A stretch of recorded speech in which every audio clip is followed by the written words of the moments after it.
Welcome to Burlap Teachers. Enjoy the video. You'll begin by confirming hardware and basic software settings so changes are efficient. First, unplug and replug your headset, HDMI, or controller jack to rule out loose contact.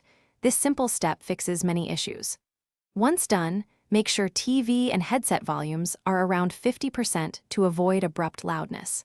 Now navigate to Settings, General Volume and Audio Output. This is where you'll force a reset of routes, and access the specific output modes will change next.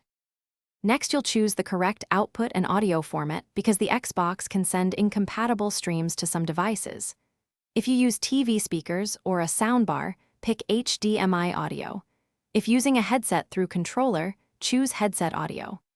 Then set bitstream format, stereo uncompressed for compatibility, or Dolby Digital if your receiver supports it, because mismatches cause silence or artifacts. Also disable pass-through when your TV or soundbar already decodes audio.